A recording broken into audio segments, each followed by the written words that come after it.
for elections, but they have a way of manipulating the environment to their own advantage. And so the question is that, are they ready to cede power? Are they ready to accept the outcome of the election genuinely? So these are a few questions that we have to ask. I believe that the military government, under the pressure, due to the pressure from ECOWAS and external bodies, want to do the right thing. But then we should also consider the environment.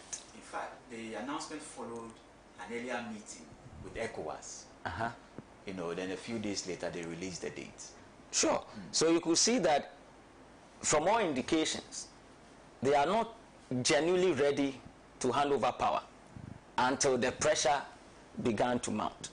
And so we should be careful when we are dealing with such, you know, situations. But then I coming from a leadership perspective, why are we here? Why is Guinea-Bissau at this stage? You see, we should begin to profile solutions than allowing things to happen and then we become reactive to some of these things. For some time now, I think that the African continent has slept, leadership has slept on their responsibility. You know, we see the resources that are supposed to be used for national development being diverted in so many ways. And we see quality public services to its citizens keep dwindling as a result of corruption and all that.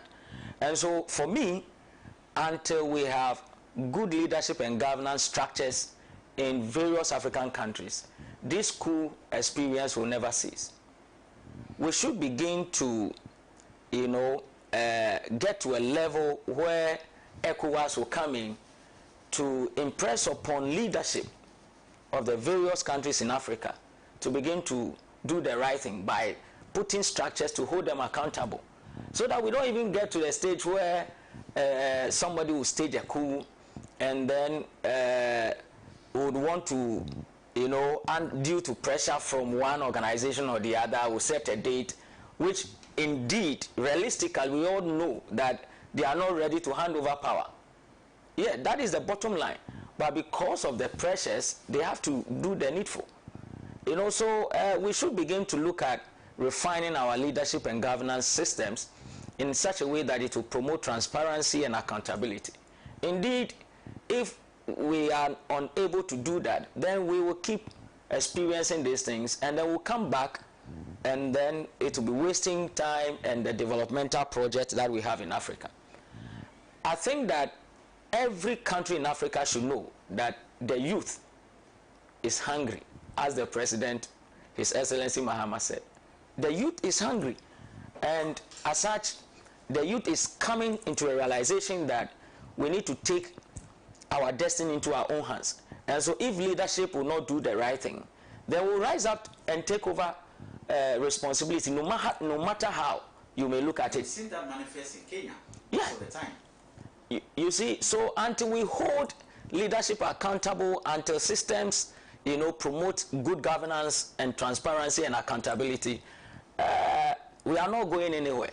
And that is why, to some extent, I believe in the pillars, you know, of probity, accountability, and transparency, because that is the bedrock of good governance.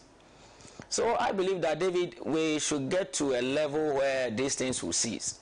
Honestly, it's a good step, but are they genuinely ready to cede power and accept the outcome of the elections?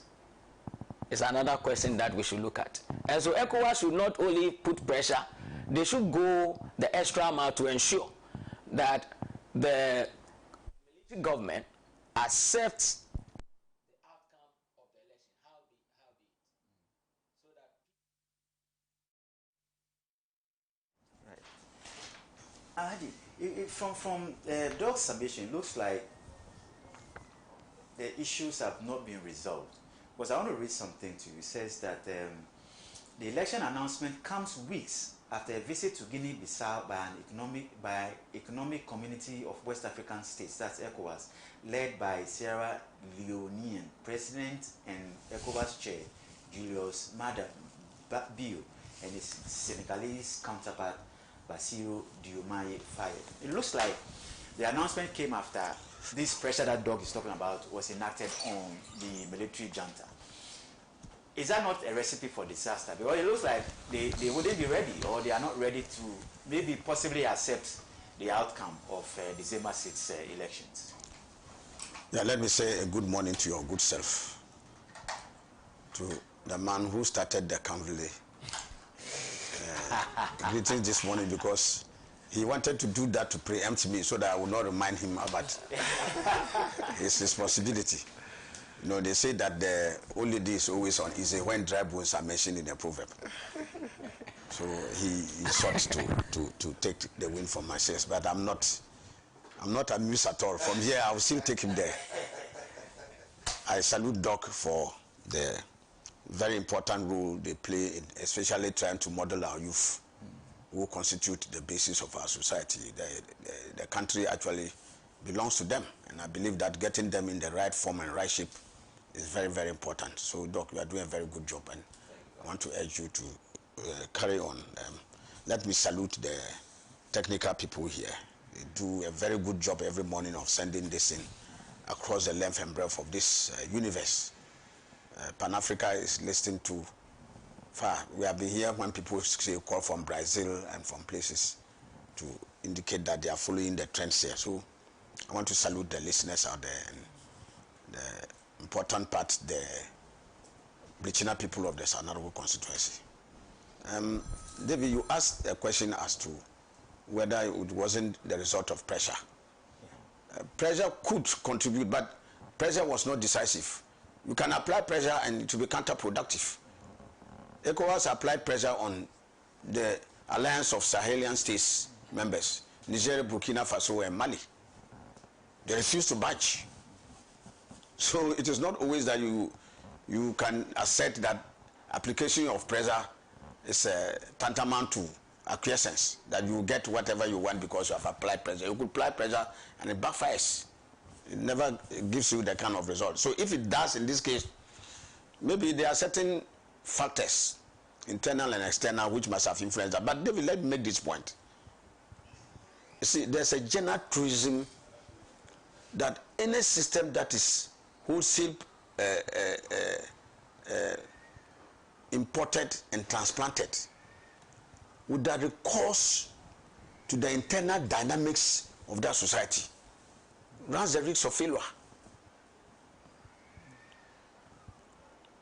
Africa is today struggling with these so-called democratic things that we are doing because the wholesale importation and transplantation of the democratic process that we have, either the Westminster system or the American checks and balances system and others, a number of them don't seem to comply with the dictates of the needs and aspirations of our people on the ground. So there needs to be, for me, as a political scientist, the need to tinker with some of the models that we practice. Some of them, without any item of that, contain some very good elements that can gel with a marriage of certain African values, practices, and processes to refine the democratic experiment. And so I think that it's time we took a very hard look at the very raw manner in which we implement our democratic processes through these models that we've adopted from the Westminster system or generally the Western democratic balance. And that is why when Ramsey was talking to you about this, he said the Chinese, in implementing their decision, China is one of the, in fact, it is projected that in the next 10 to 15 years, China will be the first leading economy in the world. Okay? Now, the capitalist system boasts that they are more efficient in the economic models and management. Now, there's a socialist country that stands on the verge of being the world's top economy. How do you explain that? And so that is why you say the Chinese can tinker and moderate certain things in a manner that answers to the needs and aspirations of the people. So I've always said that democracy, if it fails to answer to the needs and aspirations of the people, it's not worth the paper on which it's written. Because at the end, it is meant to answer to the needs and aspirations of the people, to give them a more dignified and sustainable life.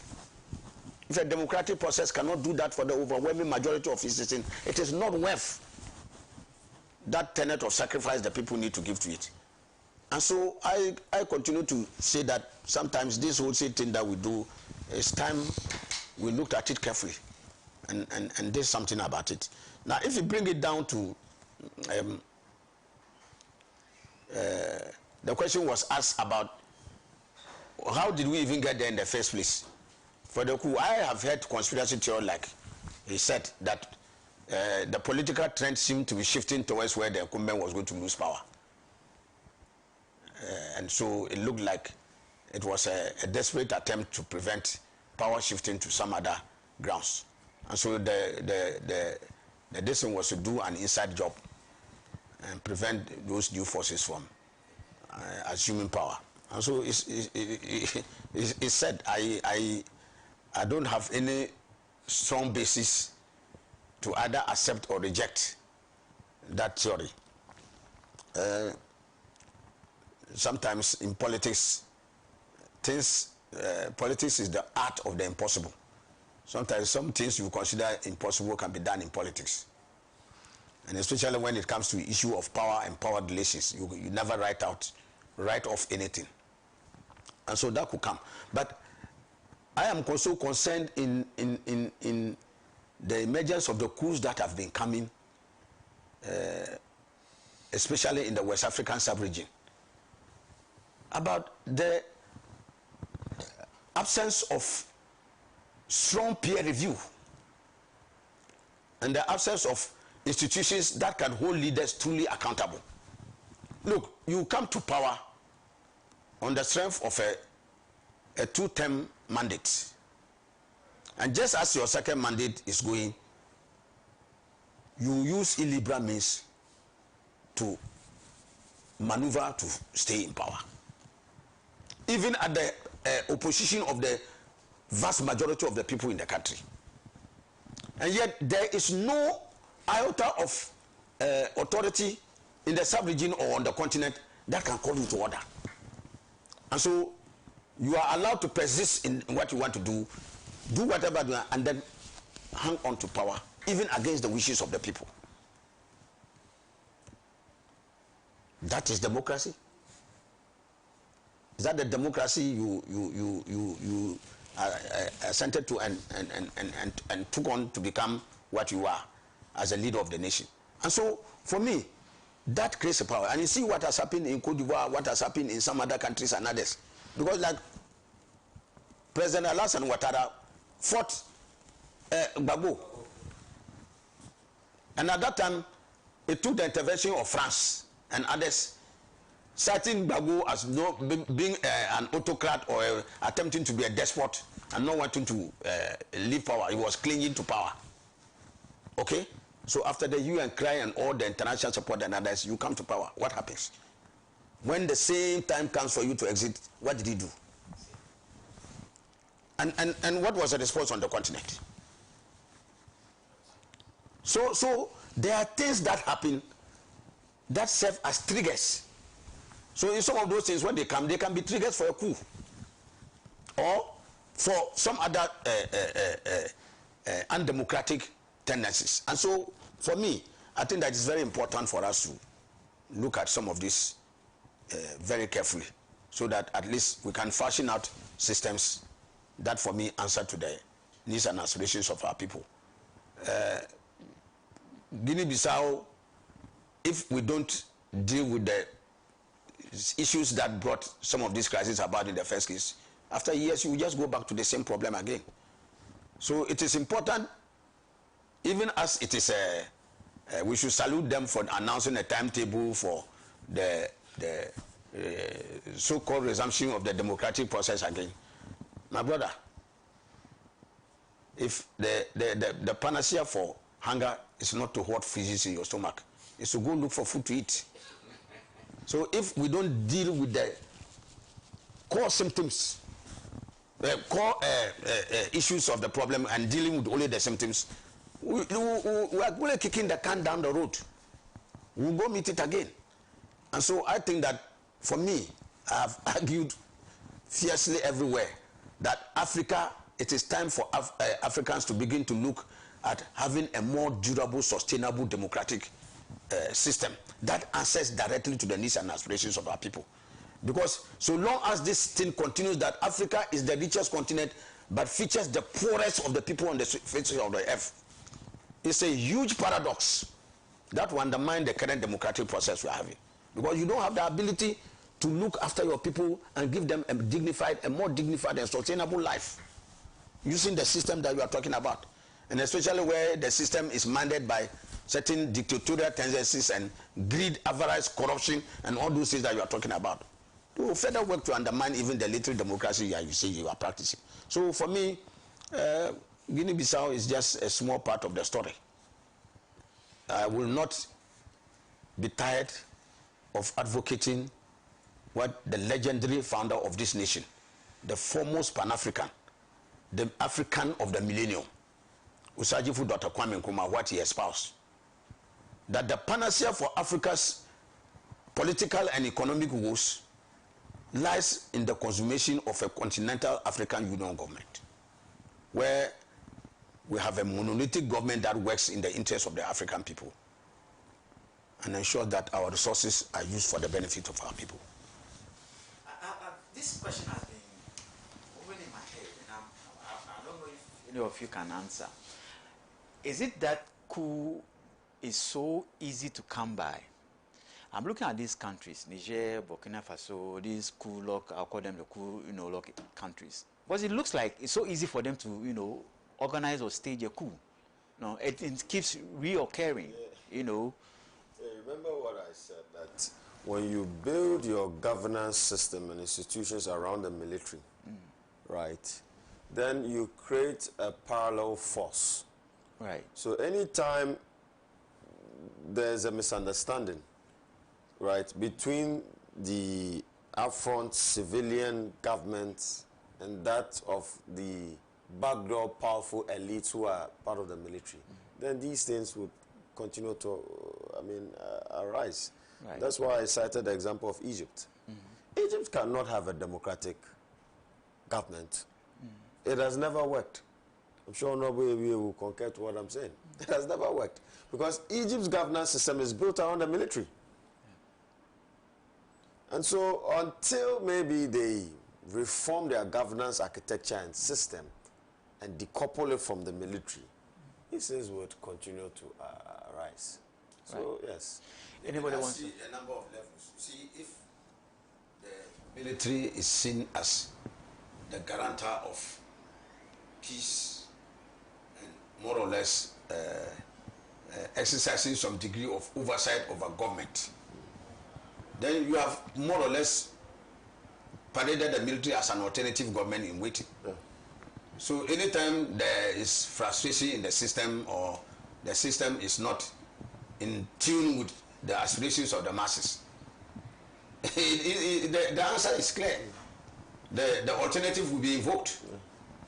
And especially in French West Africa, I'm sure those who know from the time of the colonial period, when the French practiced the policy of assimilation and association, and later on the legendary Secretariat broke that mold by casting the no vote to take Guinea to independence. In the French West African countries, it has been made that more easy. And so I think that it is something that may need some reform. It has its own dynamics. And I think that the biggest problem is the failure of constitutional governments to work in the supreme interest of their people.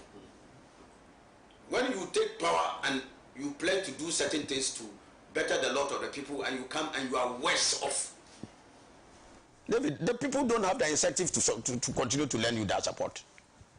And so if they think that alternatively they can have a military government, and look, let's be very fair in some of this. If you look at Niger, For instance, in Niger, the former government of Tangier, I've forgotten, I think the Bazoum, where the district took. France and others were treating it like a new colony. They were buying, and Niger's major export, very strategic mineral like uranium. The French were almost dealing with it for nothing. 0 point something dollars per kilowatt something, the measure of which they sell on the international market. When the military government took over, the price went up more than 5,000%. Okay, the price of uranium shot up, and Niger was able to earn what they have never earned before under the aegis of the military government. And then now, the government now has more resources at its command to do projects and programs to better the lot of the people. So between them and the government that existed, who worked in the interest of the people? So sometimes you don't just see it in a straitjacket. Yes, military regimes are saved with the violation of fundamental human rights and others. You can talk about that one. But we never talk about the second aspect of the fundamental human rights. You know, we have the ICCPR, the International Covenant on Civil and Political Rights.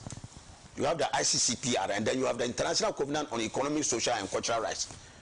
The second aspect is not dealt with. Your right to food, to housing, to work, to do all those other things, which are the fundamental basis of life. Because see, if you are hungry, you don't even have food, you are starving, you are on the point of death, are you in position to assert your civil and political rights? You would want to live first. But that aspect of the rights have been said in international covenants and other as not justiciable. That means you cannot go to court, get them enforced. They are not justiciable. So on the spare of that, you can't ask a government to feed you, or you cannot ask a government to house you. Another, but is it not possible that this being very serious fundamental human rights, it should be possible for governments to work to attain those ones?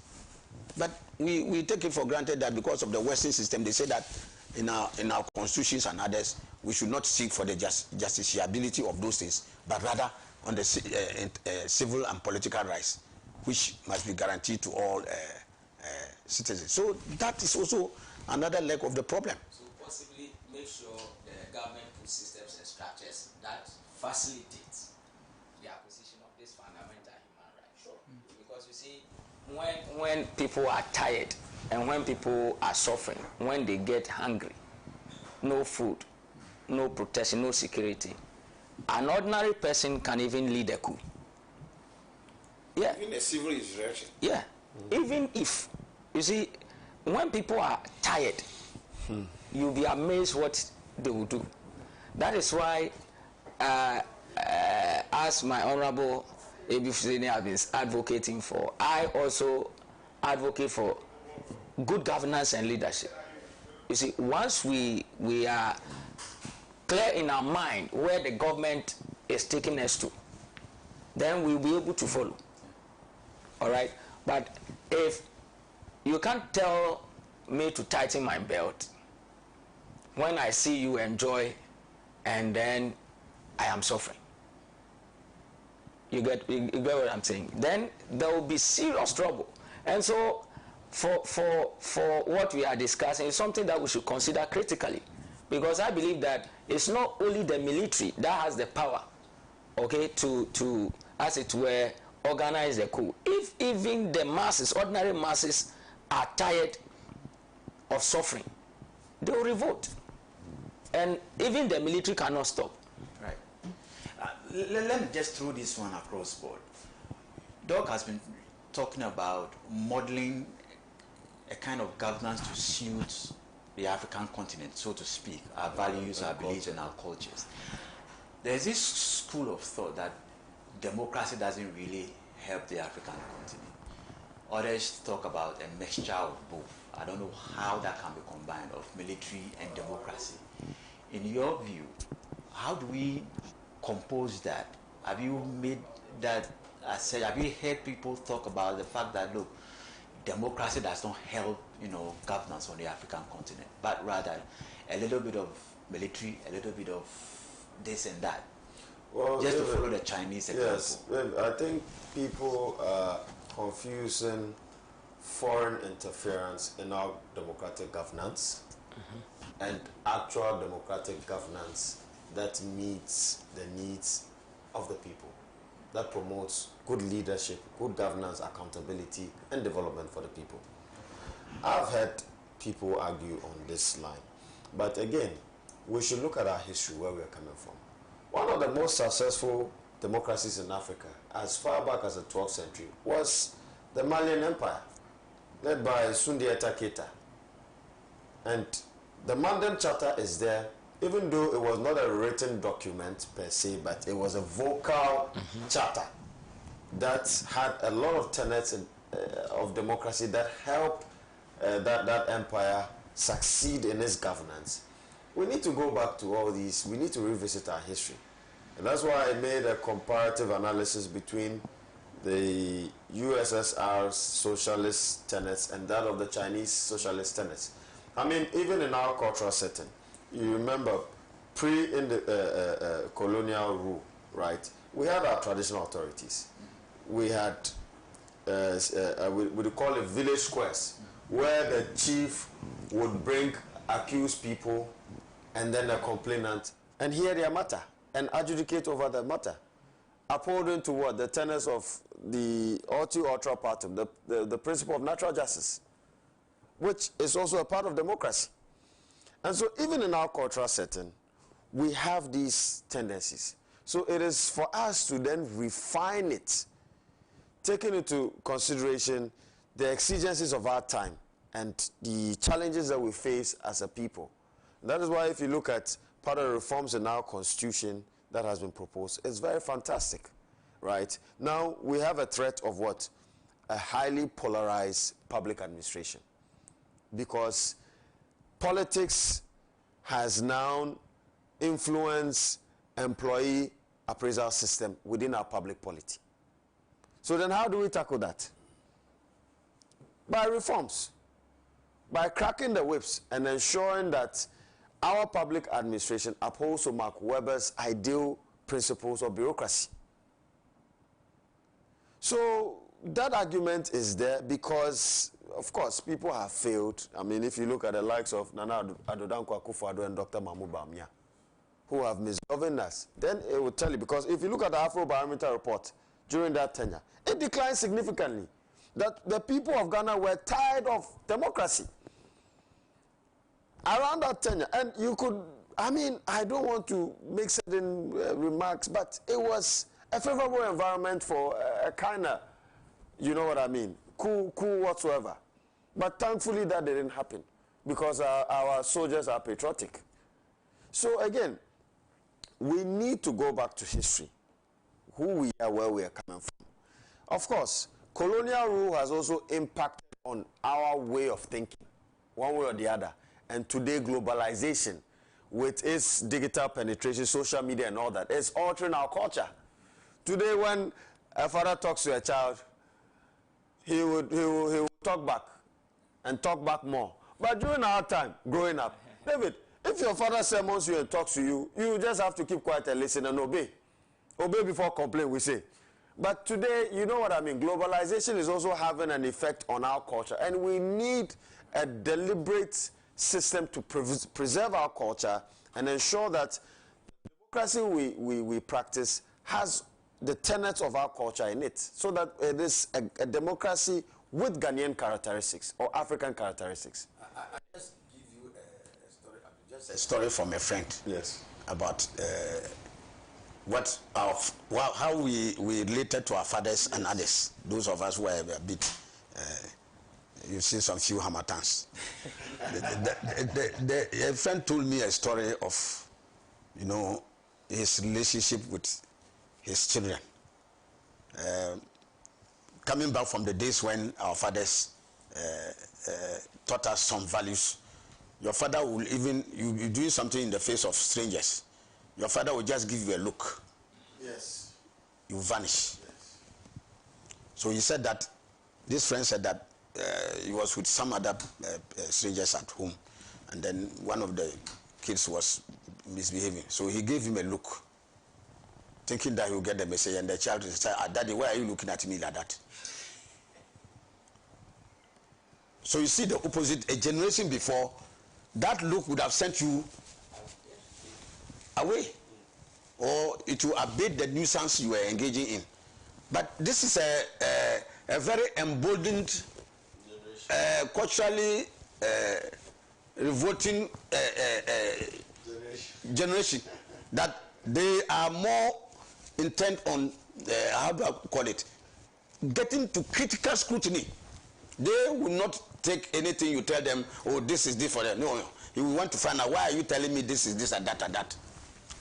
Of course, so you see the generational change and its effect on maybe values and traditions in our country. But I think that, be it all, our democratic experiment needs some tinkering, some moderating influences. We need to imbibe some of our values, our practices, our history, our culture, some aspects of it into that democratic, and have a very nice blend along with the Western models. But the total importation and transplantation and practice of the purely Western model, you know, like you are practicing a system that is not completely in tune with the vast majority of your people. Many of your people may not even understand some of those other principles and other things you espouse, and so you are not carrying the people along. You are not carrying their interests and aspirations also along, because in many instances, apart from these alien things that they are even seeing, their daily needs and aspirations are not being met by the democratic order, which, along with other ancillary systems external, conspire to deny them a dignified life. So it throws everything asunder. All right.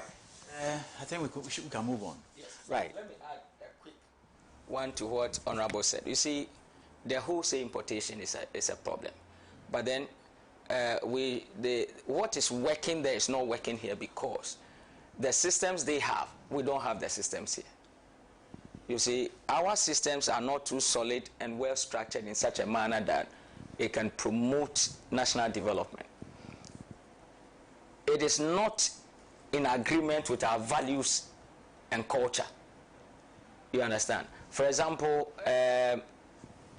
in Africa, or typical Ghanaian culture, we can easily go and then, as it were, apologize and say, okay, we did German, that kind of stuff, because we see it as, you know, being empathic, sympathetic, you know. Our systems, because of the extended family structure, you know, we are so much related. You know, I am here, but I may have a half brother who is an ordinary. So imagine he goes wrong, and then somebody will call me, oh, you know, has fallen into trouble. Can you speak to this man? Let's go, that kind of thing. And so these practices actually undermines proper implementation of democratic, as it were, practices, because at a point it will not promote accountability. At a point it will not promote, you know, transparency and all that. So then, how, like Honorable said, how do we then consider our culture and set up systems that can actually be fitted into the democracy that we want to practice in such a manner that our systems and culture can contain it? Are you getting the point? We are having the wholesale importation, and that is not fit for our system. Okay. All right. So that will do for our African story. We still want to stay local this time around, and we'll go to the camp of the new patriotic party, the NPP, because yesterday they gathered at the Alisa Hotel here in Accra with a common purpose to get the 5 candidates who are vying for the flag bearership slot of the party for the 2028 elections to sign a peace pact that involved the Inspector General of Police, I'm talking about the Ghana Police Service, and it had to take the National Peace Council to witness the ceremony to get the gentlemen to agree on that peace pact. So we want to look at the implications of all those national discourse. Somebody says the Ufia is their internal politics, but whatever happens there, and don't forget, whoever they choose as president, as a flag bearer at the end of 31st, is a possible president of the Republic of Ghana. Others might not see it, but I believe Alhaji will not agree. Alhaji will not agree to that, but it's a probability. It's a probability. You know, it's possible that any of those gentlemen who becomes flag bearer can become the next president of the Republic of Ghana. So it's very important we discuss that. And I want to start this one with you, Alhaji. I want to start this one with you. You know, how did you see all that happened yesterday? Or how do you see it? David, the Gombes have a saying that when you build your house with saliva, it will be destroyed by the next dew. You know dew? Yeah. That water that comes early from in the morning. Early morning. The MPP is living on a pure falsehood today, as we speak. David, when you are going to construct a house, you don't start from the roof. Is that not the case? You start from the foundation. So that when the foundation is strong, you can then support a superstructure, which includes the roof. So the MPP started constructing their house from the roof without a strong foundation to contain the superstructure they are now trying to erect. Now they are now erecting a superstructure, and they will soon realize that there's no foundation to support that superstructure. It will crumble. David, when you go into an important election, such as they went in the 2024 elections, and then you lose by an unprecedented margin of about 1.7 million votes,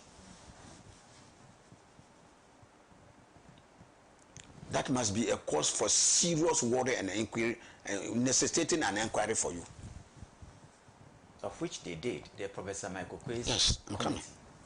When you do an inquiry and put it to gather dust, and you don't implement it, because you and I don't know the findings of that inquiry and the recommendations that were made. Alright? It's left to the realm of speculation. And in fact, I'm entitled to speculate that even one of the things we've heard was that they are asking that the party should be properly organized from bottom up. But they have subverted it and they are organizing it from up bottom. So, what are they building to support the superstructure they are erecting? What they are doing is that now trying to erect a superstructure. You can't put something on nothing. That's what the lawyers even say. That you can't put something on nothing. Like this one. I'm seeking to put this phone, that I expect this phone to hang. And that's why I'm saying that if you don't believe there's gravity, jump and let's see whether you suspend. You come down. So the MPP, to begin with, has its work upside down. They are working logic on its head. That when they should have taken their time, I would have even said that they should have embarked on the country first to render an unqualified apology to the good people of this country. That you gave us an 8-year mandate. Unfortunately, we betrayed that mandate and we couldn't answer to your needs and aspirations. Please forgive us. We are learning very valuable lessons in opposition. We will come back better after a number of years to come and do the needful for you. And then you set the stage to then begin your building your party at the grassroots. Go to the branch, to the ward, to the constituency, to the regional, national, and then this superstructure that you are now doing now should have been the last. But then you have a solid party structure that you can then anchor your campaign on. Now, mark my words, when they finish this and they go to the branches now and others to organize, you see the queues there. So you see, this thing they are trying to do David, if you haven't stolen, why are you running in a market? To exercise. You are organizing just an internal contest. And you need people to sign, I've almost called it a treaty, to sign an undertaking that they will not do what? They will not wreck the party, or they will abide by the rules of the party and others. See, David, it is the Gombes again who say, if you see a man pounding fufu and he's armed with bows and arrows, it means he has ever pounded the fufu and somebody took it away from him.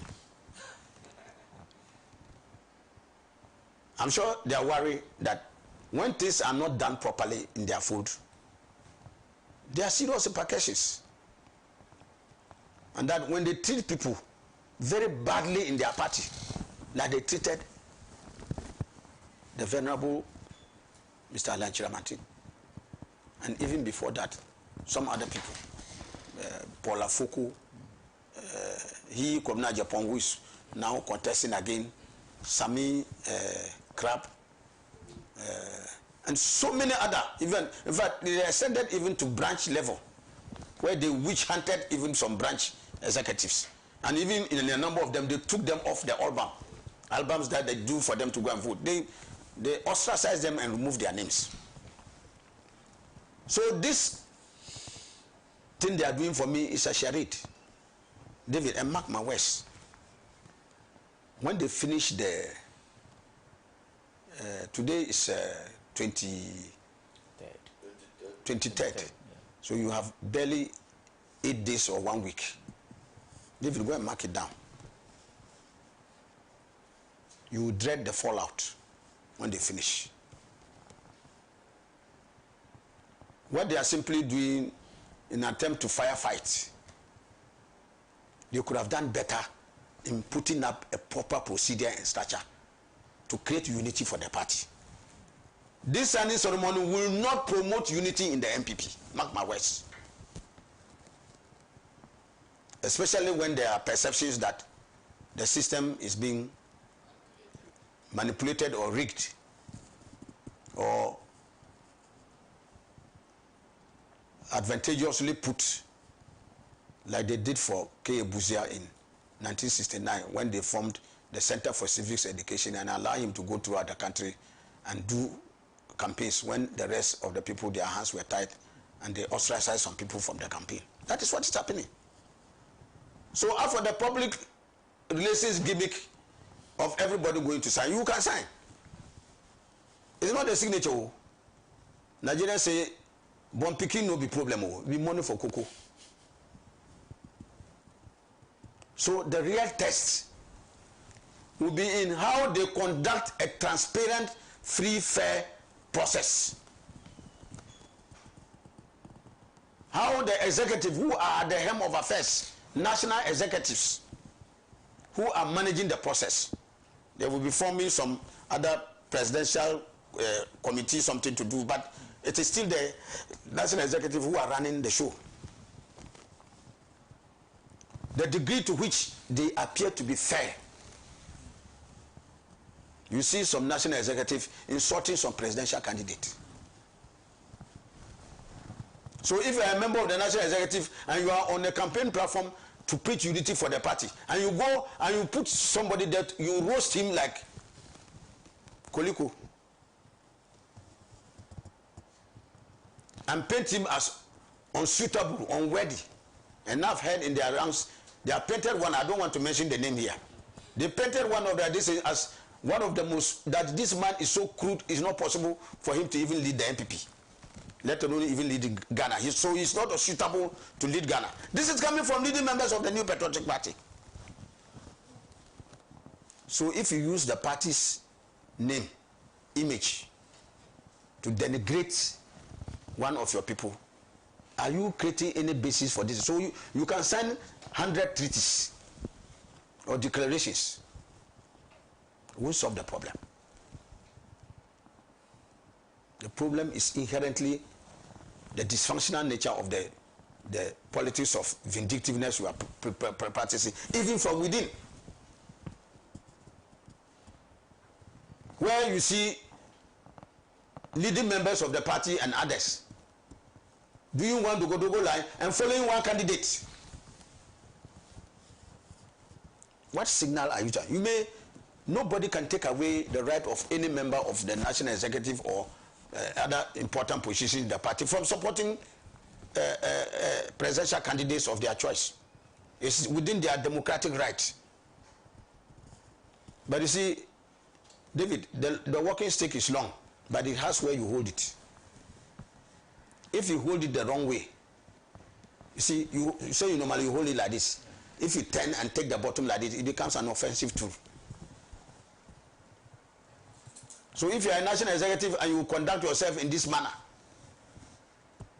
to show that blatant open support, and not only that, but anchor it on the denigration of another candidate so that it can confer advantage to the one you support, you are destroying your party. And that is the stock in trade today. So just look at what almost every day the insults. As for us in the NDC, we are happy to compile them, because whoever they elect, by the grace of Allah Almighty, I believe that we in the NDC, and we are not taking the mandate for granted. We are going to work to justify the confidence Ghanaians have reposed in us. And already you can begin to see how the economy has been turned around, how governance is better now, and so many other things. We are not out of the woods here, but progress certainly has been made under President Mahama. So we are happy that they can continue to mess themselves up. We'll pick it. Whoever they elect, we shall get back to them and show them we are not the ones who said it. Look at you. So, David, whether they could have even gone to the Vatican to bring the Pope to preside over their decisions, and not just even the Peace Council, it won't solve the problem. There are fundamental issues of the proper governance in the party, governance issues in the party, which have been wrongly handled, which have been so badly skewed that people want a certain predetermined outcome. If that outcome is not gotten, they will not come to terms with it. And so when the rest see that this is not going on well as it is, they will sign the declaration, but wait and see whether the declaration can force them to come on board and work for the victory of the party. If it is like a pretender, if the car engine goes off and you say you should push, he can put his hand on the car like this. But you won't apply any energy. You just put his hand and be pretending to be this thing, and they're not pushing the car to help it restart. It is out of the genuineness of the person feeling that, look, everything was free, fair, transparent, and there was no manipulation, there was no skewing, and as a result of that, this is the true outcome of the thing. That would bring that energy from within to work to ensure that the party attained victory. In the last election, they are complaining that some people did not give off their best, and that some even didn't join the campaign. Some aspirants did not willingly join the campaign sincerely and did not contribute their best to the party. That is why they lost. The previous one did not feature even the kinds of insults and vituperative comments that we've seen in this particular one. Worse. Never before have we had a dirtier campaign in the MPP than what they have done and continue to do up to date. So, David, you don't plant maize and seek to harvest rice. If you plant maize, you harvest maize. The destruction they are planting today, they will harvest it. And so,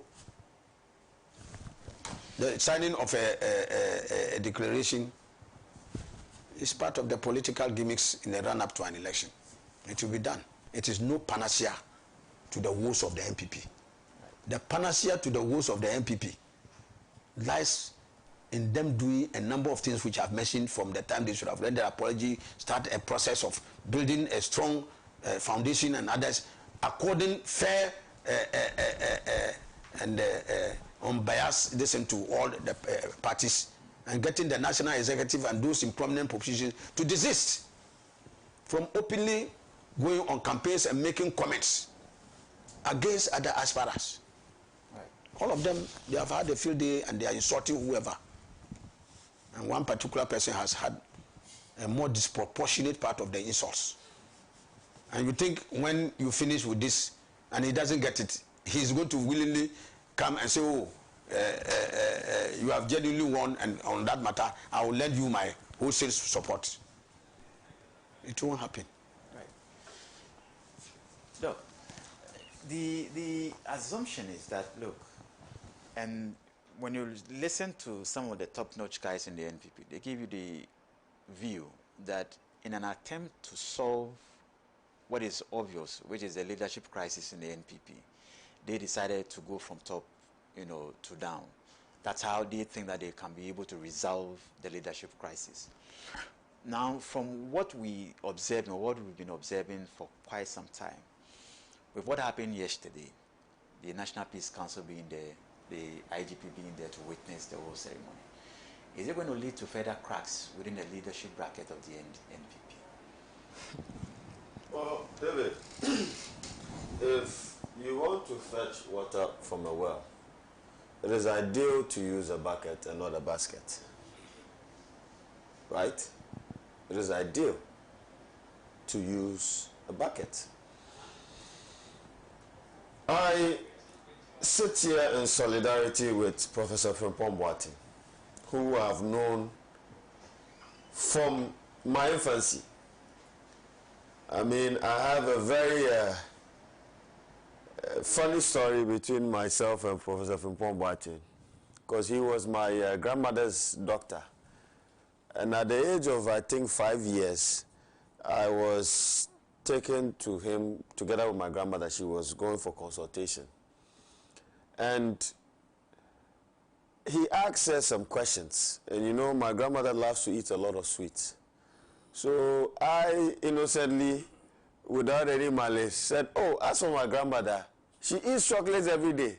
And so it was a laughter there. And Professor Frimpong Boateng, listening to me, rewarded me with a bar of chocolate. Now, this story tells me a lot about Professor Frimpong Boateng. And I have known him post that when he was a minister and all that. He speaks the truth and he speaks to power, no matter who you are. That is the nature of Professor Frimpong Boateng. And so for him to come out to call this party a fake party, indeed, it vindicates our point that we've been making so long. That the MPP today has metamorphosed into Nana's People's Party. The invitation yesterday to come and sign a peace pact, President Kufuor was also copied in that letter. Did you see President Kufuor there? Did you see President Kufuor there? What has been the complaint about the party and its current standing by the former President Kufuor? That he warned them that if they do not take caution, that this very party that he suffered to bring to power as their first ever president would decline and vanish like a certain party, CPP. But the reason why he made such, what you call it, comparison with CPP is because it is known that CPP was built around Nkrumah. And so when Nkrumah went away, CPP vanished. This current MPP has been built around Nana Addo Dankwa Akufo-Addo and Dr. Mahmoud Bawumia. And indeed, we were told by Akufo-Addo in Akan that yede kwasiafo na epre to me and yede nyansafo na ebu omai. But indeed, what does that mean for those who don't understand? To wait, we use fools to wrestle for power, and we use intellects and knowledgeable people to govern. If indeed that was the case, how did our debt balloon to a skyrocketing figure? How was it that our economy was rated junk status and we were kicked out of the Eurobond market. David, how was it that courts in this country presiding over issues of vigilantism were attacked? By vigilantes of the MPP. A court of competent jurisdiction was attacked, and the judge had to even run for her life.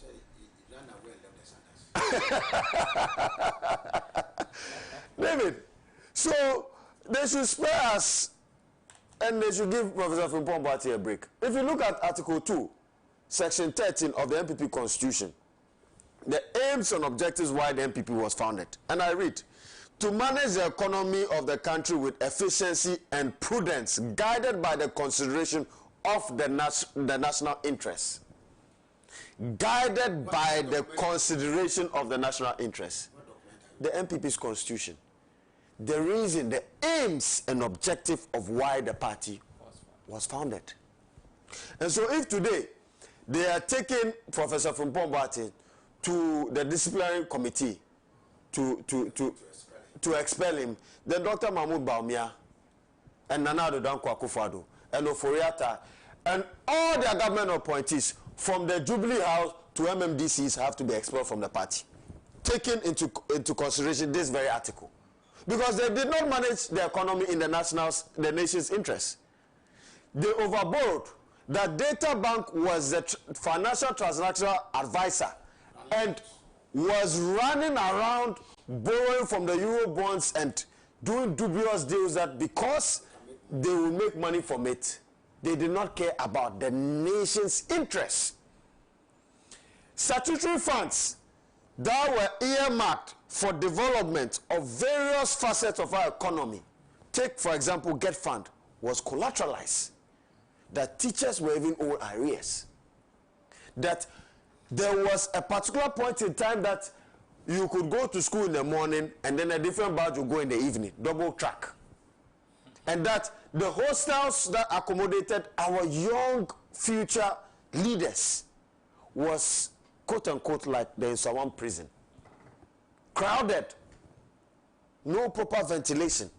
We were promised that they were going to finish 111 hospitals to help boost our fight against the diseases and strengthen our public health. How many was completed?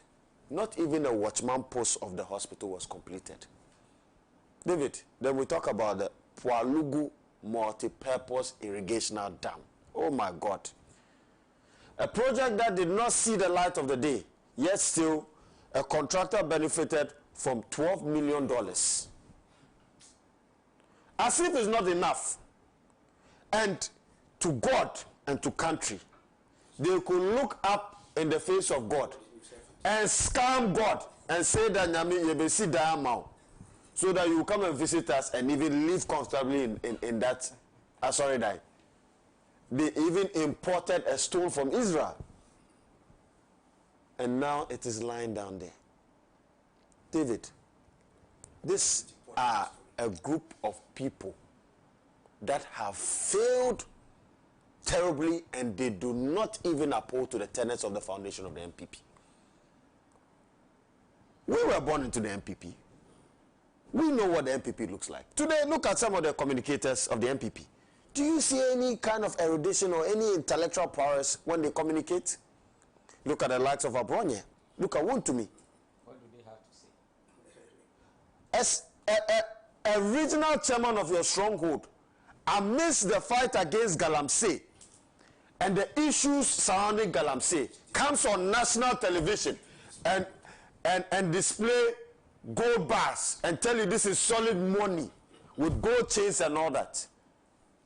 And at the time where the people were suffering from their corrupt mismanagement, look, it would be an unpatriotic thing for any Ghanaian to really consider this party if they do not repent. And I put a conditionality in that. If they do not repent. But I do not see them repenting. Because it is clear that the MPP National Executive is trying as much as possible to scheme this whole elections in favor of Dr. Mahmoud Bawumia, because he is a protege of Akufo-Addo and he is a puppet that can be controlled by them. Indeed, one of the early campaigners of Dr. Mahmoud Bawumia was Keno Foyata, and his staunch financier. In fact, the one who brought Dr. Bawumia to this is Keno Foyata. That's right. Keno Foyata. If Dr. Mahmoud Bawumia wants to be president or flag bearer of the MPP, then one of the conditions that the delegates should subject him to is to him to convince Ofoyata to come back to Ghana. But indeed, when you go and steal something and somebody benefits from it, do you think the person will go and report you to the police? Clearly. So, David, we are dealing with a party that has failed us terribly. Look, as far back as 2023, our foreign direct investment had a negative 55% year-on-year growth. That it was the lowest in 6 years, and we were losing a lot of investors to Ivory Coast. Look at the fiscal policies that they imposed onto the Ghanaian people. E-levy. And they were enjoying and created a party amidst the suffering of the people of Ghana that did not really concur to that irresponsible fiscal policy. And all the promises that came with that fiscal policy, that we are not going to the IMF today or tomorrow. Yes, still, we went to the IMF. For the first time in the history of this country, our elderly people who had bonds, and not, as Honorable A.B. Ofuseni would say, they were not given a haircut, they were given a head cut. And a lot of them died out of frustration. David, this party ought to repent. If they really are thinking about power, they need to repent. But indeed, the United Party stands tall. And the people of Ghana have realized the difference between the UP and the MPP. And we are indeed a responsible opposition. And that is why we are calling on the people of Ghana to come and support us collectively so that we can give the NDC a run for their money and make sure that they are accountable to the people every step of the way to the next election year. So, David, what I can say is that the Ghanaian people will never take scripture lessons from a drinking bar unless it's a chapel. Right? If they want to continue to be a drinking bar, then I am sorry. I am sorry for them. I do not think that the people would really consider them. Indeed, look at the defeat they suffered. With this same person that you've marketed for 16 years, look at the dollar, how the dollar skyrocketed from 4 cedis to 17 cedis. And I quite remember in 2016, it was part of his scorecard against the Mahama I administration. And I quite remember the popular phrase he used, that the Mahama administration then gave us a Midonyami exchange rate. Indeed, David, if 4 cedis is Midonyami, then what is 17 cedis? Midobonsam.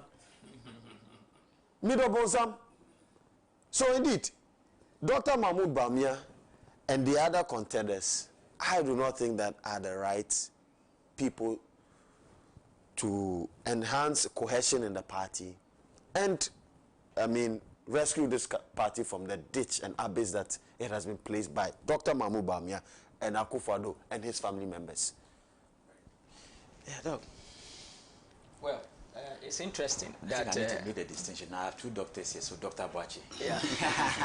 It's interesting that we are MPP is experiencing this kind of situation.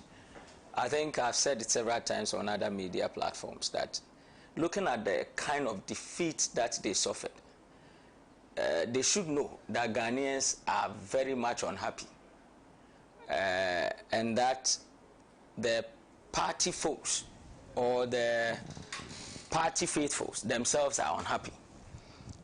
Looking at the fact that they themselves are saying that their members did not go out to vote. indeed, they are experiencing abnormal leadership crisis. And I think that they should rather sit and work on themselves. I'm in agreement with the signing of the peace pact, but I think that it is too late. Very, very late. Hold on, I need to check something on your sound. Okay, so I'm taking this quick break. When I come back, we will continue.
Coast, the cradle of culture, history, and excellence. And now, the Osaberma Royal Awards returns bigger, bolder, and brighter. It's the 6th edition of the prestigious Osaberma Royal Awards, an honor bestowed by the Paramount Chief of Ogwa, Osaberma Dr. Kwesi Attoh II, to celebrate individuals, institutions, and businesses who have truly made Cape Coast proud. This year, under the theme Cape Coast Celebrating Cultural Impacts, we honor those whose contributions have placed our city on the global stage. Join the celebration of heritage, excellence, and impact. Osaberma Awards 6th edition, where legacy meets recognition. Brought to you by the Ogwa Traditional Council, powered by Ridge Royal Hotel Cape Coast, and partnered by the Ghana Tourism Authority. Happening Saturday, 24th January 2026, 11 a.m. prompt at the Ogwa Emintimazi Palace. For sponsorship and details, call 059 60 50 600 or 050 1672 908 for more. Osaberma Royal Awards, our people, our resources, our business. Think Ogwa.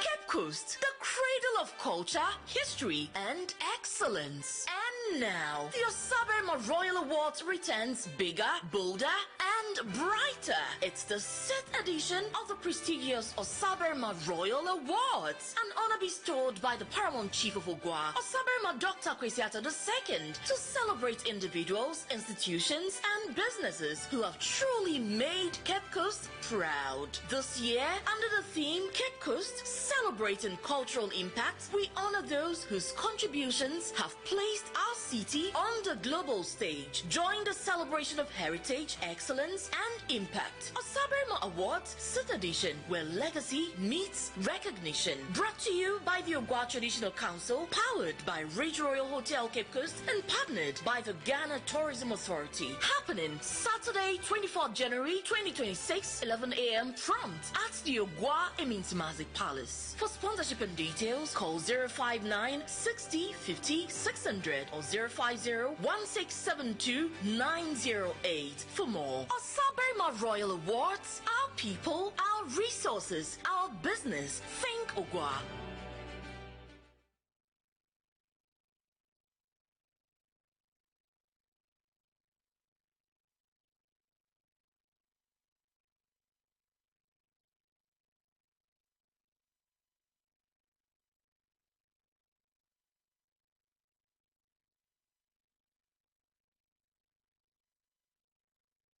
Oh, we are the number one. The 15th Gold Bond RTP Awards 2025 is here. The prestigious award is slated for Saturday, 7th February 2026 at the Accra International Conference Center. Red carpet starts at 6 p.m. The event will also award the top 10 most performed public company CEOs of 2025, with lots of artists performing on the night. The 15th Gold Bond RTP Awards is powered by Big Events Ghana and sponsored by Gold Bond, Visa Kim, RTP Media Training Institute, RTP Skills Development Institute, RTP Mall, AgriFed Ghana, CocoFit, Knee Fashion, Coco Trade Ghana, Ride Along, A to Z Auto Services, and Special Ice Mineral Water. For Good Morning Africa to win the Best Television Morning Program of the Year award, dial star 920 star 111 hash and enter nominee code 103 to vote.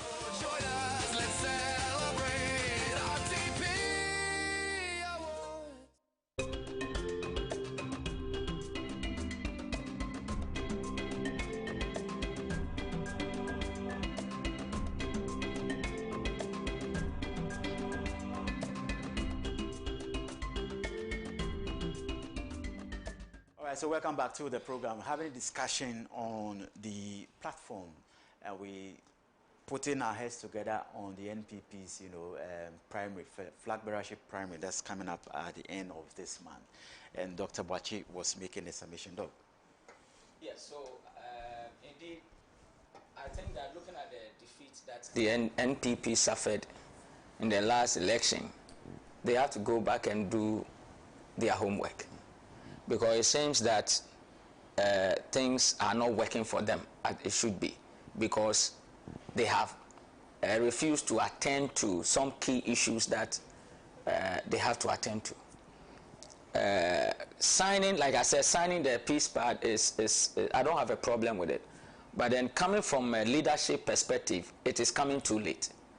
Because looking at the fact that we have just some few days to the presidential primaries for them, why didn't they, why now?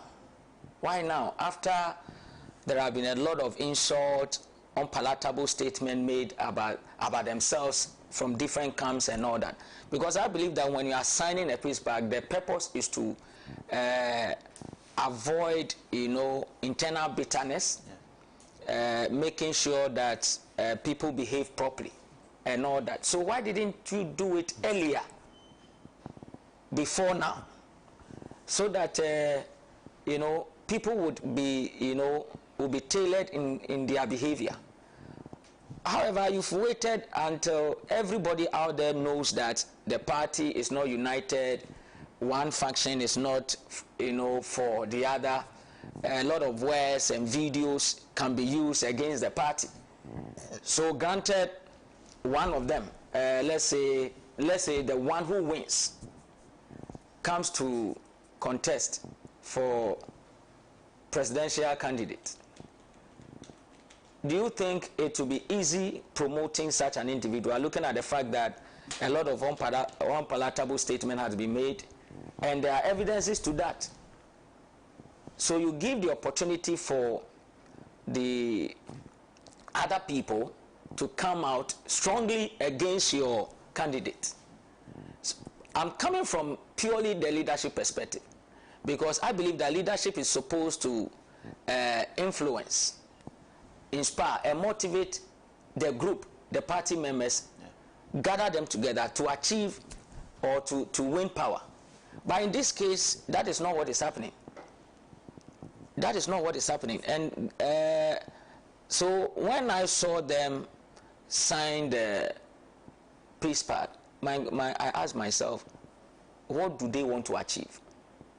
Because eventually, the purpose of signing the peace pact is defeated. Is defeated.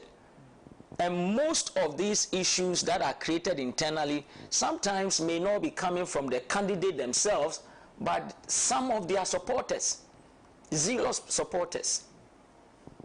And so this thing should have been done earlier. And I think that they couldn't do it because of the crisis they have in their leadership. And so I think that MPP need a cure, leadership cure. They need to probably go through reformation. According to them, that cure is embedded in the attempt of drawing that, you know, the new model. They say it's a new model. We are not normally used to that, to draw from the top to the bottom. But we are not seeing it manifest, because if it is so, then we shouldn't have these challenges. Because even in the process of signing the peace pact, you know, I hear Honorable Kennedy Apon at a point decided not to sign until there were some interventions from some senior members of the party before he signed, which means there's something fundamentally wrong. Feeling that maybe signing this is going to tie my hands in such a way that when I'm being cheated, I cannot speak. You cannot do a showdown. I cannot speak.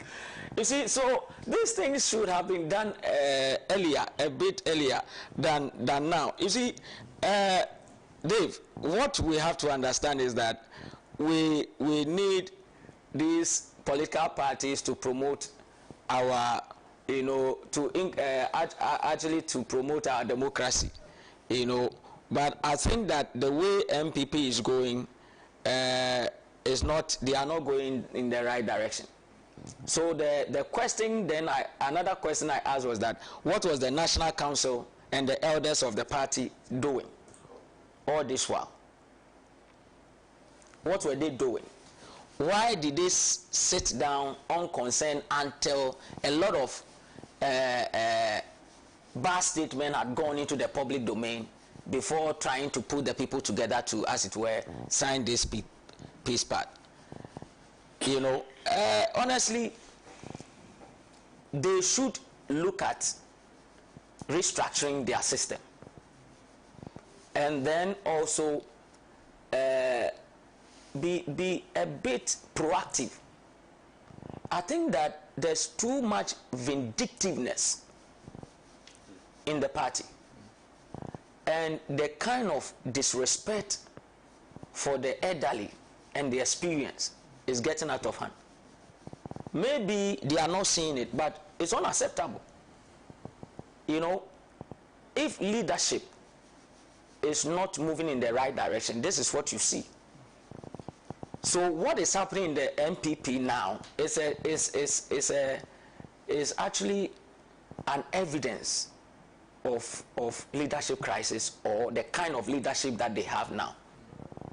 So I don't think we should entertain this kind of you know, behavior where party folks or party executives, as it were, have the power to malign them, each other, and show disrespect to people who have actually contributed to the success and the building of the party.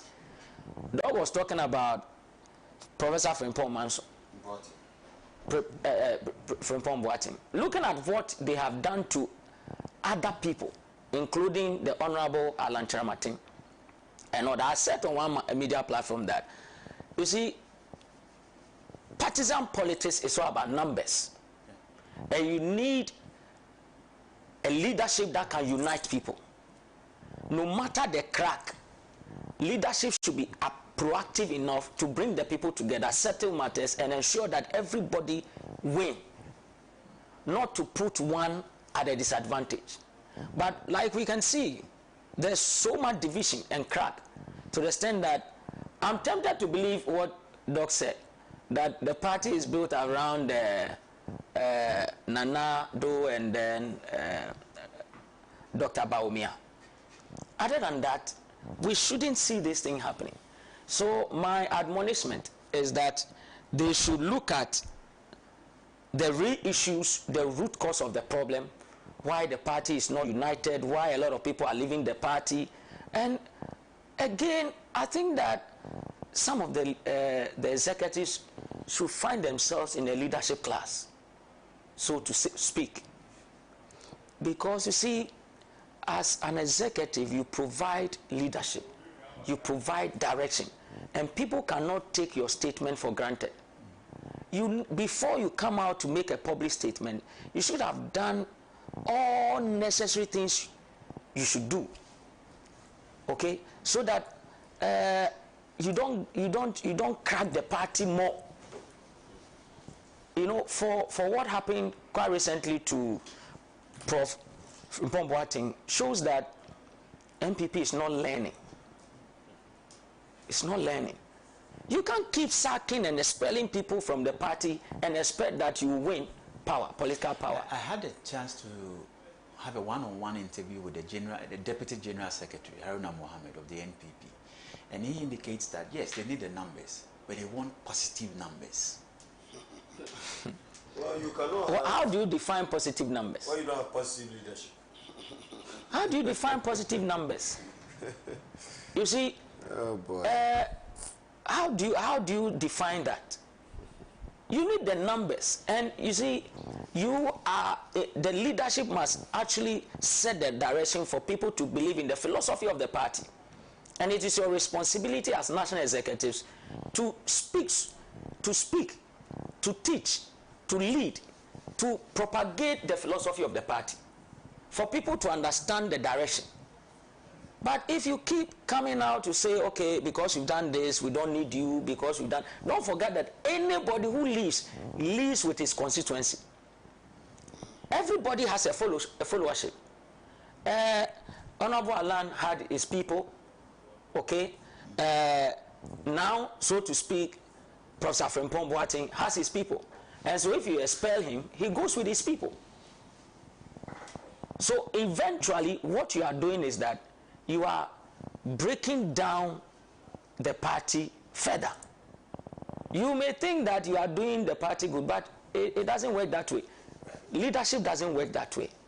And it is time we speak to leadership of the MPP to sit down and critically look at the issues on the ground. Because we need them to be in this country, so that they can also be a formidable opposition party to keep the government in power in check. Okay, I know Honorable Fuseni is praying not for them to come to power. Well, not just me, Ghanaians. Ghanaians don't want them. You know, but we need them to be a formidable opposition party to be able to put the government in power in check. So we don't want them to collapse. So they should go back, reconsider their leadership style, and then see how they can reconstitute, and then they should be proactive. All right. We'll leave the... Okay, I don't want to say we'll leave the NPP's case to the NPP, because we still need to talk about them, because we need a vibrant opposition in the country. But let's do another story. And yesterday, the President, John Dramani Mahama, spoke at the World Economic Forum. In fact, on the sidelines of that forum, the Accra Reset Initiatives, and he's made some, statement that has been described as very bold statement, a very historic statement that he made there. And he spoke on a wide range of issues, including historic exploitations, ongoing inequities in the global order, and the rest. So I want to start with you, this one on Dr. Ramsey. I believe you observed, I saw some snippets of what do you make of the general statement? Because that speech he gave, it's about 20 minutes of, less than 20 minutes, yes. was quite well, I talking must, directly to the leaders at the global summit. We all admit in the political landscape that President Mahama is one of the best communicators. I mean, when it comes to professing ideas and telling a story. So I admired some of the wisdom in his speech yesterday, and he made very... We're doing 2 minutes each. Yes, yes. So, I mean, in his speech yesterday, and some of the things and ideas and solutions that he professed yesterday were quite fantastic. David, one of the things that I have taken away from his speech is that he reiterated and re-echoed that we cannot continue to call in investors to come into our country to invest if we are corrupt, if we have a poor systems and our institutions are not strengthened. It would not work. right? And that's why in my earlier submission, I referred you to the foreign direct investment data under the previous administration of Mahmoud Bawumia and Akufo-Addo, that our FDI was the lowest in 6 years, and we're losing a lot of investors to Cote d'Ivoire, Benin, and even Togo. And Ghana's ports traffic declined by 40%, unprecedented in the history of the ports. 40% decline. So Ghana is ready for business. If you look at the current macroeconomic indicator, inflation 5.4, now 5.3, right? Our monetary policy rate has declined from 27% to 18%, right? Our debt to GDP ratio has declined from 60.8% to now 48%. Unprecedented within 1 year. We need to give kudos to them. And we believe in a responsible opposition. When it is right, we say it. When it is wrong, we criticize. However, I think that Ghana Investment Promotion Center, GIPC, has not been well positioned to really tap into the international market and take advantage of globalization in bringing investments to Ghana. We've not seen GIPC really live up to that mandate. And I'm putting on to the president that there should be a nexus between the Ghana Investment Promotion Center and then our local governance system. David, if you look at the Chinese model, have you realized that every locality or every region in China has a specialty in a certain area? If you go to Foshan, for example, in China, they are known for manufacturing furniture, goods, and they supply it all over the world. If you go to Shenzhen, it is electronic gadgets and electronic items. We need to find a nexus in terms of policy between GIPC's goals and vision with our local governance system, so that if you are promoting investments from abroad into this country, you have to do it with a certain deliberate channel and mechanism so that it will benefit the grassroots people, not the people at the top. When you come and sit at Accra and you make deals and all that, it says at the top. But you have to make sure that it flows down to the grassroots. And so there should be a nexus between our local governance system and FDIs. So, and I believe that the president, looking at the gains he has made with our economy this far, is best positioned to attract investors to Ghana. And part of the issues that we have and we have advocated for is that the cost of duty on certain strategic commodities is overwhelming. And we need to hedge the forex rates for certain strategic commodities that we import into this country. So, for example, the pharmaceutical industry, right? We know that antibiotics is very expensive because we don't manufacture it here. So if you are bringing antibiotics, a watchman who earns 600 cedis a month cannot afford augmenting, because if he spends money on augmenting over 125 cedis, what is left for his children? So certain strategic commodities we need to, reduce the import duty or even take it out, right? And so yes, I believe that Ghana is ready for business. Ghana is ripe for business, and I need to commend this government for making sure that the economy is rebounding. But hey, they should trade cautiously, because we are not out of the woods yet. Right. Dr. Boache. Yes, so I think that we all are experiencing something good, looking at what we experienced previously. And we need to congratulate the Mahama-led administration for the early fruits that we are beginning to enjoy now. For his statement at the forum, he made a comment about investment in the skills of the youth. And that is what interests me so much. I believe that some few strategic directions have been set in relation to that, in terms looking at what happened at the Ministry of Honorable Sam George, the training of the youth, and what is happening at the Youth Employment Agency and all that. I believe that more systems must be improved. I believe that more of such must come on board so that the youth will gain employable skills. as the president has alluded to. That will also mean that there should be some government policy geared towards youth empowerment that, you know, that is inclusive, not only for the cities, but even to the outermost part of our country, so that the youth in the northern part, in the western part, remote areas also benefit from the skills acquisition, so that they can also contribute meaningfully to national development. I believe the government is doing well, but respectfully, the skills development in the youth is very key. Looking at the fact that now we are moving into AI era, and we are in the AI era, and technological skills are relevant for national development, the government should invest in that so that the youth would be able to be part of national development. I want to conclude by saying that Marshall's University within our enclave, we are doing a lot. We are training students to have remote jobs, and that is dependent on technology. And so that is why I'm advocating that the president would bring more policy that can support the private sector for us to be able to help the youth. Okay. About 2 minutes, please. We are far stretched. The saying is that the sweetness of the pudding is not in the aroma, it's in the eating.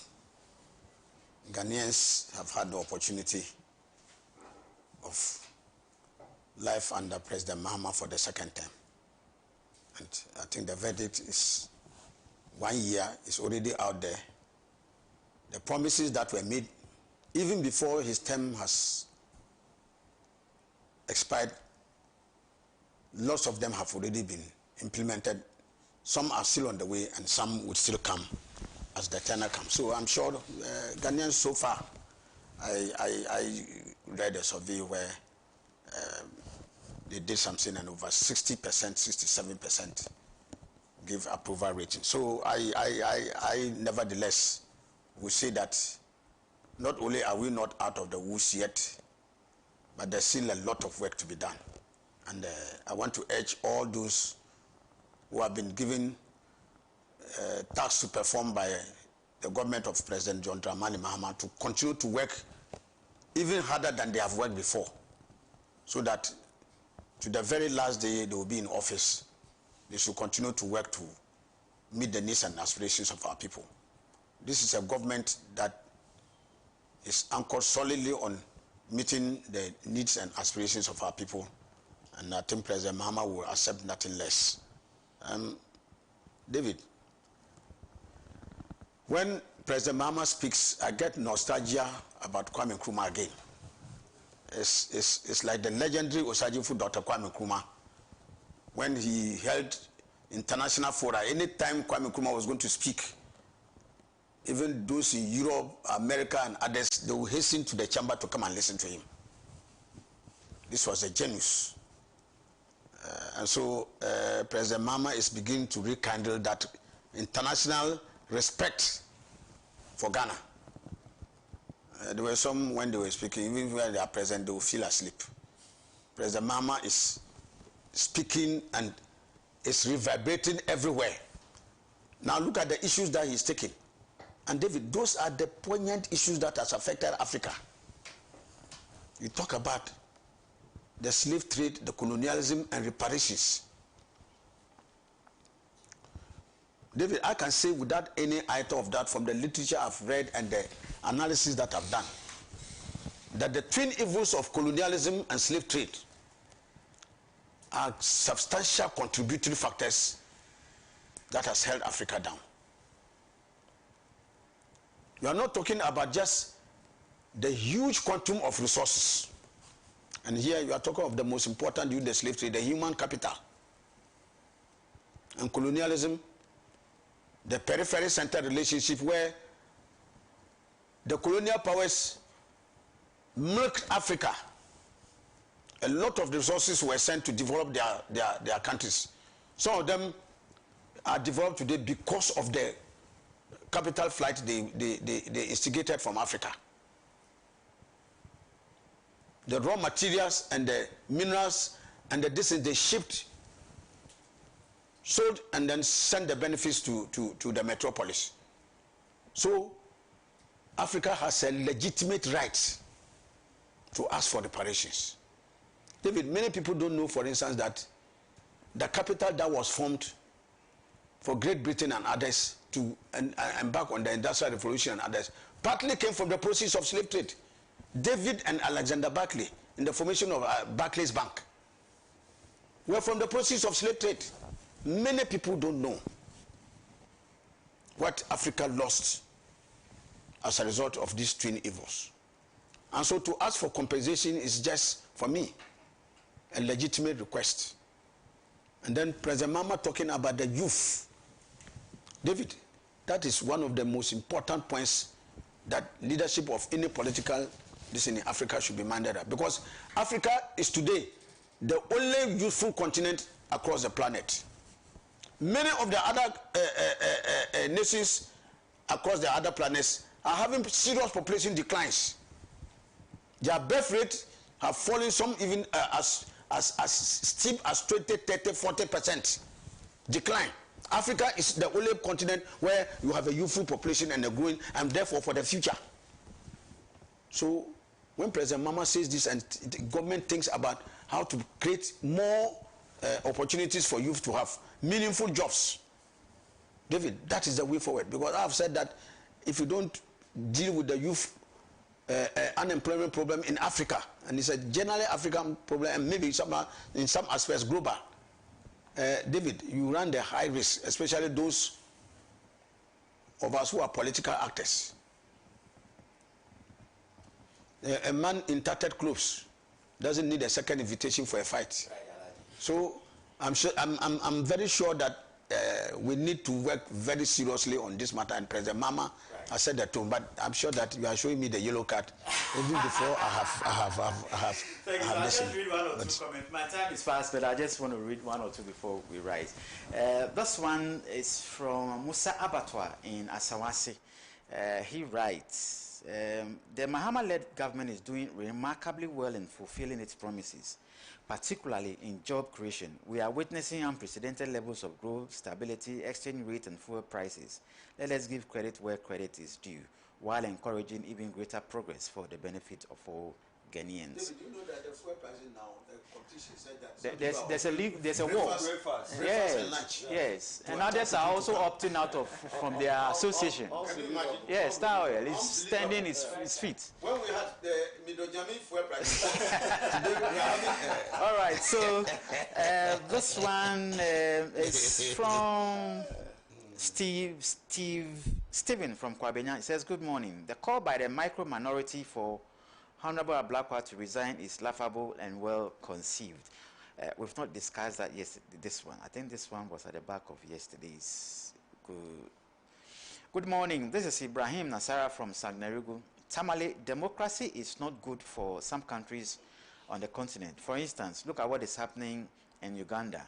Military brutality, internet shutdown, abduction of opposition supporters.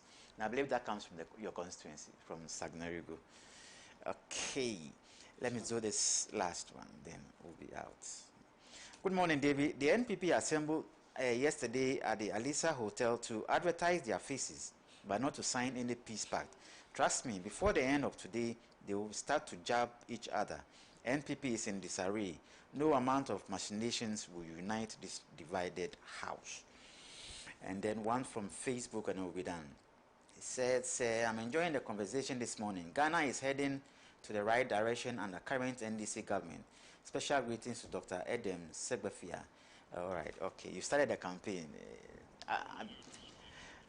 All right. Okay, all right, so let me just do this last one. This one sneaked in. What's the secret in... Please, I can't read this. Abbas Amokobro of Findo says, who is in the right sense will vote for NPP again in the next 20 years after taking Ghanaians to hell? Aputo. All right, so that's what you think. All right, so Bright from US, I believe you watched us on YouTube. And a special thanks to all our viewers on YouTube. Next week from Monday, I'll make sure that we read all our commentaries on YouTube as well. So to all those watching on YouTube, thank you so much for, sharing that faith and that, that level of opportunity with us. Thank you so much, gentlemen. Dr. Inusa Ramsey, Dr. Kofi Boachi, and Alhaji Abi Efuseni, thank you so much for passing through this week.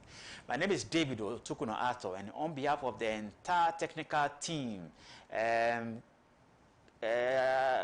Akapo, Titi, Edem, Cephas, all of you, on behalf of the entire team, we say thank you so much for staying positive with us throughout Monday till Friday now. Next week, God willing, we'll be back again to serve you some sumptuous meal on Good Morning Africa show. My name is David OTOKUNOR, ATTOH. We'll see you same time next week. Bye.